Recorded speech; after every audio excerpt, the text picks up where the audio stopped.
अब हमारा जो आयुपैक नेम हुआ, तो आयुपैक नेम ना कईयों को लगता है पता नहीं क्या ही आयुपैक नेम में, कुछ नहीं। आयुपैक नेम में, आयुपैक नेम में 3 से 4 अच्छे अच्छे रूल्स अगर आपको पता है, और उसके बाद क्वेश्चन की प्रैक्टिस करो, आप जितना क्वेश्चन की प्रैक्टिस करोगे उतने क्वेश्चन। सबसे आसान क्वेश्चन अगर पूछना मुझसे कि कोऑर्डिनेशन कंपाउंड में किस चीज के आते हैं, तो पक्का आयुपैक नेमिंग के होते हैं, और वो आते जरूर है।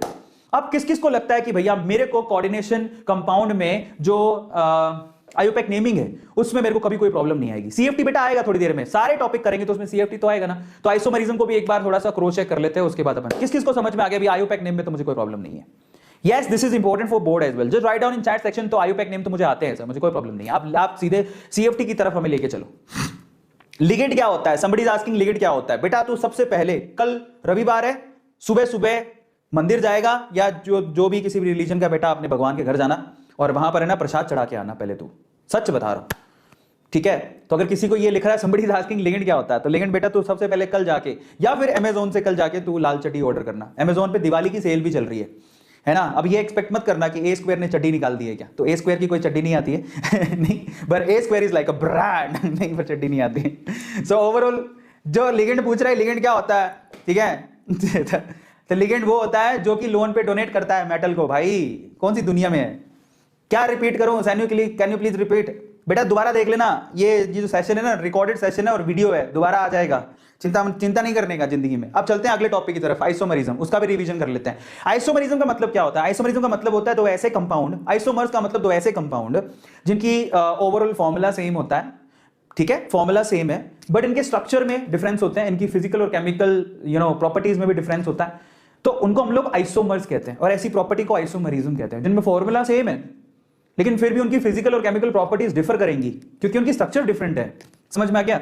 तो वहां पर जो आपने लिगेंड की अरेंजमेंट की है यहां पर वो डिफरेंट है। समझ में आ गया? सो ऐसो को आइसोमरिज्म कहते हैं। सो चलो जरा आइसोमरिज्म को चेक कर लेते हैं। आइसोमरिज्म बेसिकली दो तरह का होता है, एक स्ट्रक्चरल आइसोमरिज्म और दूसरा होता है स्टीरियो आइसोमरिज्म। स्ट्रक्चरल आइसोमरिज्म 4 तरह का आपकी एनसीईआरटी में दिया है, वैसे 6 तरह का होता है। पहला आयनाइजेशन आइसोमरिज्म जिसमें आयन डिफरेंट मिलेंगे। दूसरा होता है हाइड्रेट और सॉल्वेंट आइसोमरिज्म जिसमें वाटर के मॉलिक्यूल आपको डिफरेंट मिलेंगे। तीसरा होता है लिंकेज आइसोमरिज्म, ठीक है, जिसमें आपको ऐसे लिगेंड मिलेंगे जो कि एम्बिडेंट होते हैं, तो वो अलग अलग एटम से लिंक बना रहे होते हैं। और चौथा आपके पास कोऑर्डिनेशन आइसोमरिज्म, ये वहां पाए जाते हैं जहां पर पॉजिटिव पार्ट और नेगेटिव पार्ट दोनों कोऑर्डिनेशन एंटिटी ही होती है।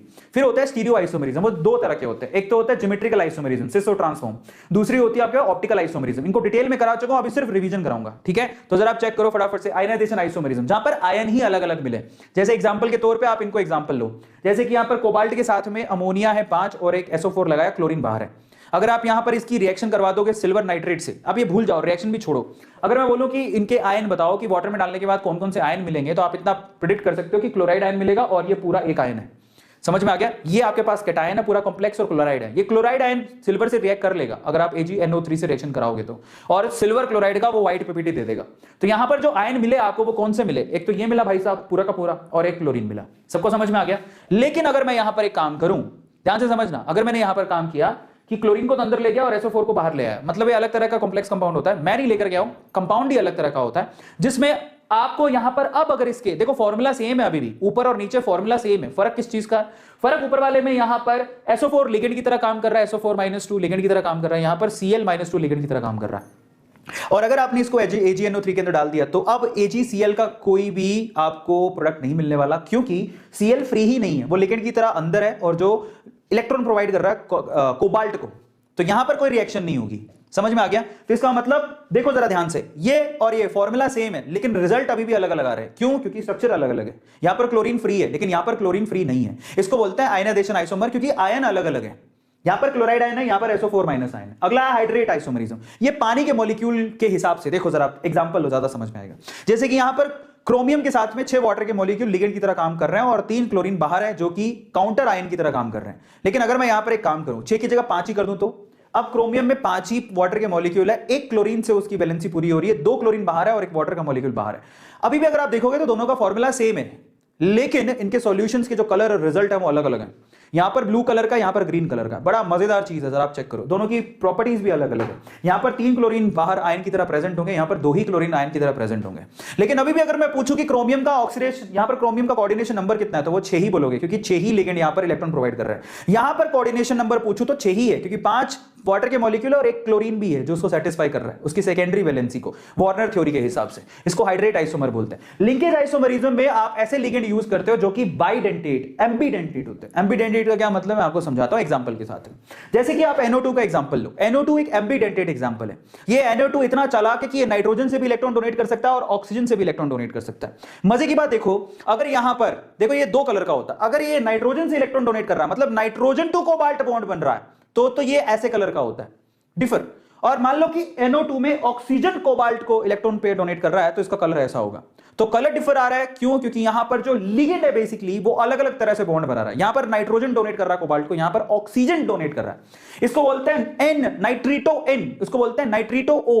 यहां पर नाइट्रोजन बॉन्ड बना रहा है, यहां पर ऑक्सीजन बॉन्ड बना रहा है। और मजे की बात देखो, ऊपर और नीचे फॉर्मूला अभी भी सेम ही है, फर्क सिर्फ इतना है कि ऊपर एक लिगेंड ऐसा है NO2 जो कि एम्बीडेंट है। एम्बीडेंट का मतलब क्या होता है कि उसके पास एक से ज्यादा साइट होती है इलेक्ट्रॉन डोनेट करने की। NO2 माइनस है ये, ठीक है, ये NO2 माइनस है, इसके पास एक से ज्यादा साइट है इलेक्ट्रॉन डोनेट करने की। कैसे?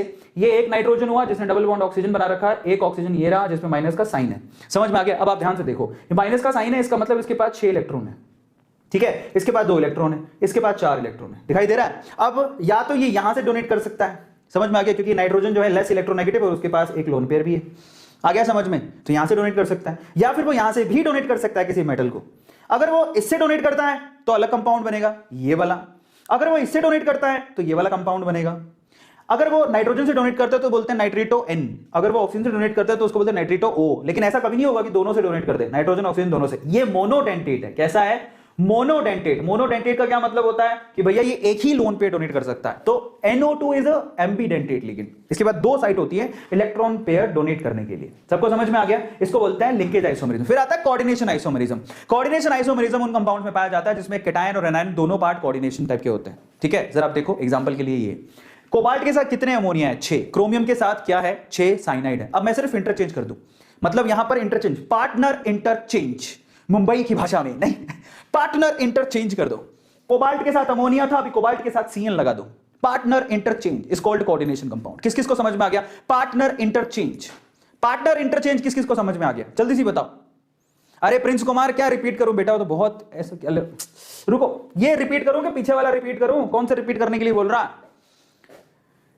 अरे बाप रे, पहले पढ़े नहीं हो, मैं सिर्फ रिवीजन करा रहा था उसका। अभी आप देखो एम्बीडेंट लिगेंड क्या होता है। एम्बीडेंट का मतलब होता है, एम्बीडेंट लिगेंड का क्या मतलब होता है? एम्बीडेंट लिगेंड वो होता है जिसके पास एक से ज्यादा साइट होती है, मोर देन 1 साइट होती है इलेक्ट्रॉन डोनेट करने की। मोर देन 1 साइट होती है, मोर देन 1 साइट होती है इलेक्ट्रॉन डोनेट करने की, इलेक्ट्रॉन डोनेट करने की। जैसे कि NO2, और भी एग्जांपल है, NO2 माइनस, जैसे कि HCN माइनस, ये सारे एम्बीडेंट हैं, इनके पास एक से ज्यादा साइट होती है इलेक्ट्रॉन डोनेट करने की।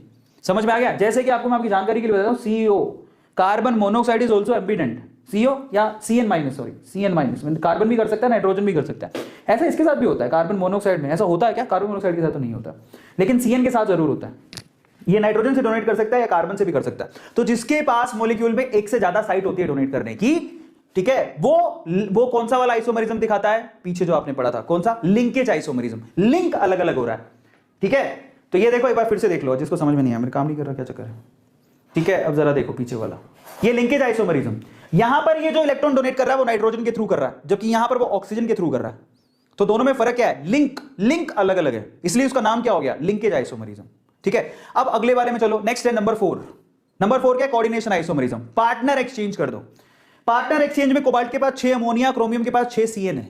ये एक ऐसा कंपाउंड है जिसमें कैटायनिक पार्ट भी कॉम्प्लेक्स है और एनायनिक पार्ट भी कॉम्प्लेक्स है। अब आप पार्टनर चेंज कर दो, अभी कोबाल्ट को 6 CN दे दो और क्रोमियम को 6 अमोनिया दे दो, इसी को कोऑर्डिनेशन आइसोमरिज्म बोलते हैं। दैट्स वेरी इजी, ठीक है। अब हम चलते हैं और आगे, नेक्स्ट क्या हमारे पास, जरा आप चेक करो, stereo isomerism. So are you guys excited to repeat stereo isomerism? जल्दी से बताओ, उसके बाद CFT आएगा।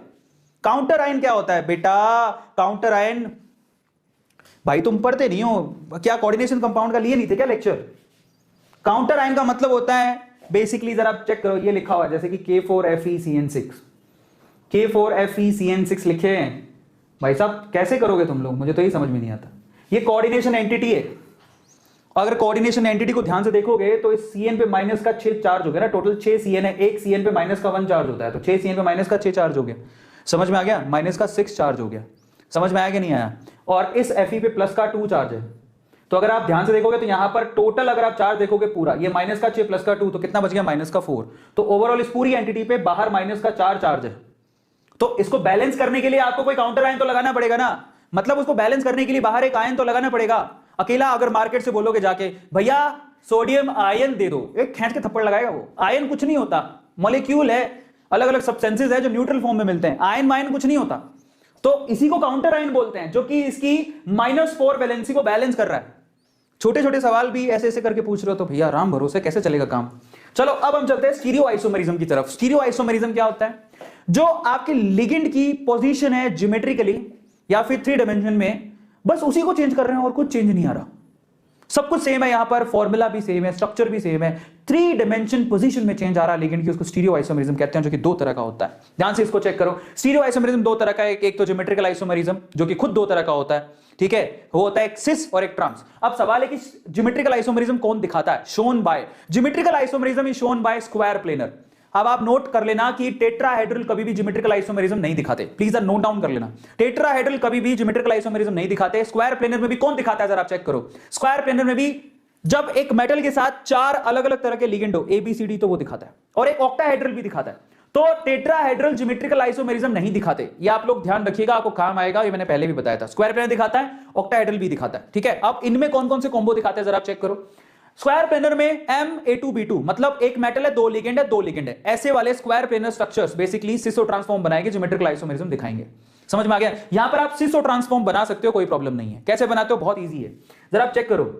स्क्वायर प्लेनर में अगर आप सिसो ट्रांसफॉर्म बनाना चाहते हो इन दैट केस कैसे बनाओगे जरा आप चेक करो। ये स्क्वायर हो गया, ये मेटल हो गया, मेटल के 4 बॉन्ड हैं, ये मैंने पहले भी सिखाया हुआ आप लोगों को, ठीक है। अब आपको क्या करना है, A2B2 में सिसो ट्रांसफॉर्म बनानी है, तो पहले आप इस A को इस A के साथ पड़ोसी बना दो, इस B को इस B के साथ पड़ोसी बना दो, तो ये तुम्हारी कौन सी फॉर्म हो गई? ये तुम्हारी सिस फॉर्म है, this is called cis form.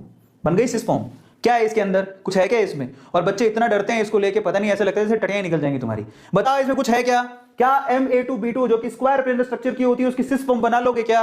अब इसकी ट्रांसफॉर्म कैसे बनती है? जुदा कर दो, जुदा होके भी तू मुझ में कहीं बाकी है। ए को यहां लगाओ, ए को यहां लगाओ, जुदा कर दो।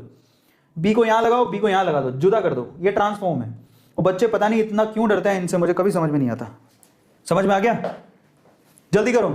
मुझे फिर भी तेरी याद, ऐसी करके MA2BC, ठीक है, MA2BC। खबरदार जो किसी ने कुछ गलत सोचा तो पाप लगेगा, सच्ची बता रहा हूं, ठीक है। सो MA2BC ये तुम्हारे पास हो गया तुम्हारा स्क्वायर प्लेनर स्ट्रक्चर के अंदर। ये भी GI दिखाएगा, सिस फॉर्म ट्रांसफॉर्म बना सकते हो, और इसमें भी बना सकते हो MABCD के अंदर।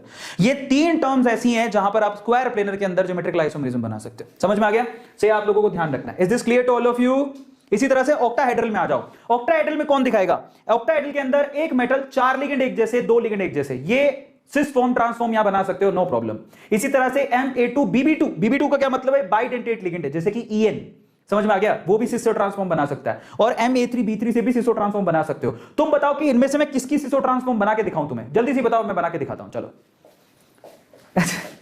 मैं और मेरा गर्लफ्रेंड जुदा हो गया। मोहम्मद रोए नहीं बेटा, ज्यादा आंसू निकल गए तो यूट्यूब डूब जाएगा।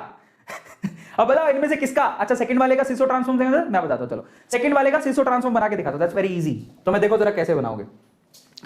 तो चलो, तो मैं तुम्हें बना के दिखाता हूं, ठीक है। MA2BB2 की मैं सिसो ट्रांसफॉर्म बना के दिखाता हूं, कैसे होगा। सबसे पहले ऑक्टाहेड्रल स्ट्रक्चर बनाओ। ऑक्टाहेड्रल स्ट्रक्चर के लिए आपको एक स्क्वायर बनाना पड़ता है, बीच में मेटल को लिखा जाता है, एक इधर, एक इधर, एक इधर, एक इधर, एक ऊपर, एक नीचे, इसी को ऑक्टाहेड्रल कहते हैं। अब तुम्हें क्या बनाना है? MA2 एंड BB2, ठीक है। इनकी पहले सिस फॉर्म बनाते हैं। सिस फॉर्म बड़ी इजी है, कैसे बनाओगे? मान लो एक ए को यहां लगा दिया, तो एक ए को यहां लगा दो, बिल्कुल पास पास, बिल्कुल पास पास। तू न जाने आस पास है खुदा, सही बात है, पास पास लगा दो। अब तुम बाकी बचे हुए बॉन्ड में BB2 को लगा। BB2 का क्या मतलब है? वो है बाइडेंटेट लिगेंड और कुछ नहीं है। तो मान लो एक बी लिया, यहां लगाया, मतलब वो क्या कर रहा है? 2 लोन पे डोनेट कर रहा है मेटल को। एक बी यहां लिया, यहां लगाया, ये तुम्हारी सिस फॉर्म है, क्योंकि ये बी और ये बी पड़ोसी हैं। आ गया समझ में? ये ए और ये ए पड़ोसी हैं, ये तुम्हारी सिस फॉर्म है। So if you want to make a trans form, that's very easy as well. So in that case क्या करोगे? यहां बना देता हूं। पहले एक स्क्वायर बनाओ, सब बच्चा पार्टी, स्क्वायर बनाओ, यहां पर मेटल को रखो, 4 बॉन्ड बनाओ इस तरह से, दैट्स वेरी इजी। एक बॉन्ड नीचे, एक बॉन्ड ऊपर। अब इसकी कौन सी फॉर्म बनानी है? ट्रांस। तो जुदा कर दो, जुदा होके भी तू मुझ में कहीं, जुदा कर दो, एक को उधर, एक को इधर। फिर बी को यहां लगाओ, बी को भी जुदा कर दो, बी अपने आप ही जुदा हो जाएगा। ये इसकी ट्रांसफॉर्म है। सो दैट्स वेरी इजी, बहुत आसान है, मतलब इतनी आसान है कि क्या बताऊं मैं। मतलब नहीं आया तो बेटा हरिओम नाच, नाच, इतना नाच कि किस दिन आ जाए। इतने आसान चीजों में भी तुम बेटा क्या करोगे, तो सिर्फ तो ट्रांसफॉर्म बनानी नहीं आती। यहां पर ये जो बॉन्ड है बेसिकली इनको पास पास रख दोगे तो ये एक दूसरे के पड़ोसी हैं, ये सिस फॉर्म हो गई। एक जैसी यूनिट पास पास होगी तो वो सिस फॉर्म हो गई, और एक जैसी यूनिट को अलग अलग कर दोगे तो वो ट्रांस हो गई। क्या है इसके अंदर, एक यहां एक को यहां पे। अब इसमें भी कह रहा नहीं आया तो बेटा तू नाच, नाच बसंती नाच, सही लिख रहा है। बहुत आसान है, तो इसको समझने वाले समझ गए होंगे। तो ओवरऑल ये जरा ध्यान से इसको चेक कर लो, वो 3 फॉर्म स्क्वायर प्लेन के अंदर ज्योमेट्री दिखाती है, और ये 3 फॉर्म भी ऑक्टाहेड्रल के अंदर ज्योमेट्रिकल आइसोमेरिज्म दिखाती है। समझ में आ गया। अब हम चलते हैं आगे, ज्योमेट्रिकल आइसोमेरिज्म में थोड़ा सा और एग्जांपल लेते हैं, जैसे कि Ma2B2 जरा समझो। अगर मुझे इसकी सिसो ट्रांसफॉर्म बनानी है तो कैसे बनाओगे। Ma2 बना के दिखाई थी मैंने तुम्हें, बनाई थी ना। जैसे कि प्लैटिनम में 2 क्लोरीन उधर लगाओ, 2 अमोनिया इधर लगाओ, रियल एग्जांपल, जिसको सिस प्लैटिन कहते हैं। तो 2 क्लोरीन उधर, 2 अमोनिया इधर, इसको सिस प्लैटिन कहते हैं। लेकिन अगर आप देखो ये क्लोरीन क्लोरीन सेम है और सेम ही जगह पे पड़े हुए, अगर आप इनको जुदा कर दोगे तो ये ट्रांसफॉर्म बन जाएगी इसकी। तो ट्रांसफॉर्म बनानी है तो क्या करो जरा आप चेक करो। यहां पर एक क्लोरीन को तुमने यहां पर रखा तो दूसरे क्लोरीन को तुमने वहां पर रखो, जुदा कर दिया ना।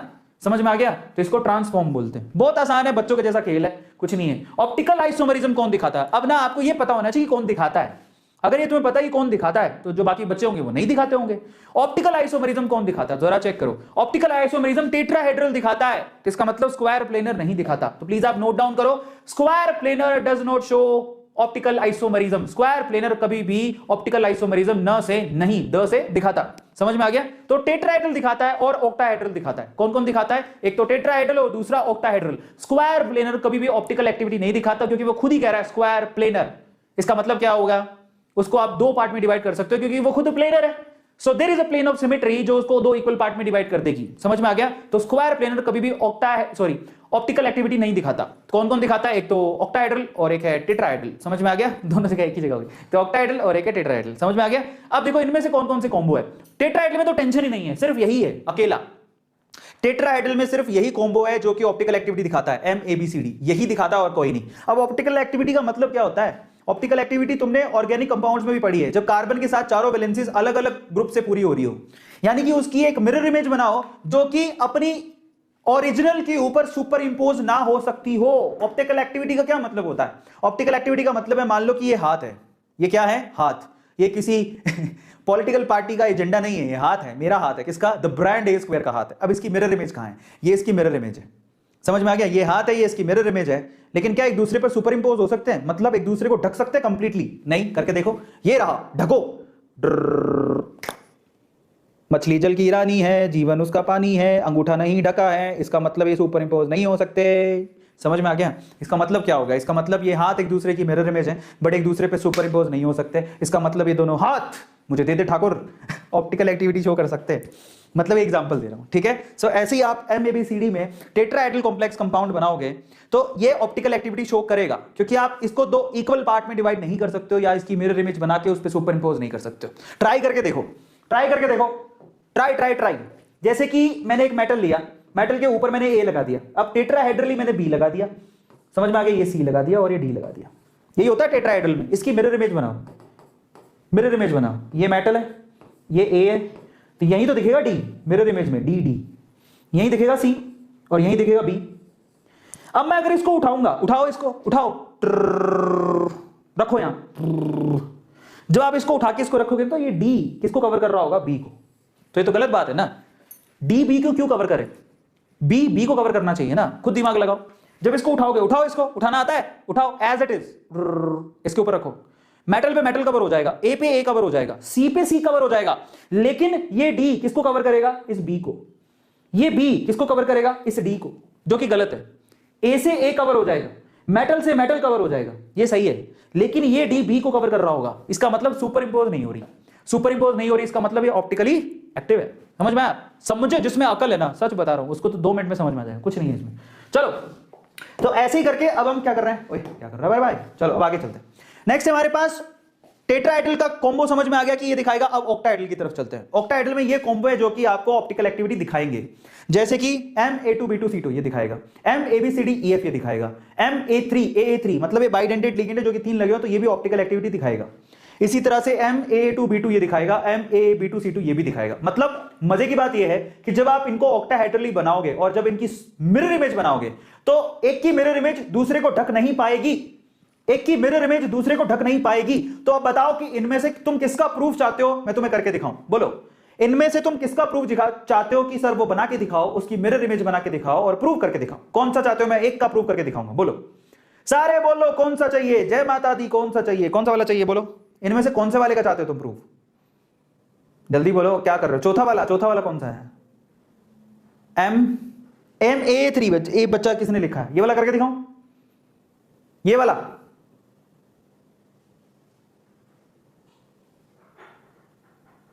ये वाला या कौन सा? यस सर, ये मैं उंगली कर रहा हूं, मुझे हाँ या ना में जवाब दे दो। ये वाला लास्ट? यस यस में जवाब दे। ये लास्ट यही है ना? और कौन सा है? ये वाला? ये भी करके दिखा दो, कोई भी ले लो, तुम्हारी मर्जी। बोलो कौन सा वाला? ये वाला? नहीं, अब ऐसे तो तुम यस नो करते सारी क्लास निकाल दोगे, ऐसे तो तुम्हारी शादी भी नहीं होगी। तुम कौन सा, पापा पूछे कौन सा लड़का चाहिए? ये वाला? नहीं। वो वाला? नहीं। तो अब देखो कौन सा वाला चाहिए, ऐसे तो तुम पूरी बारात निकाल दोगे।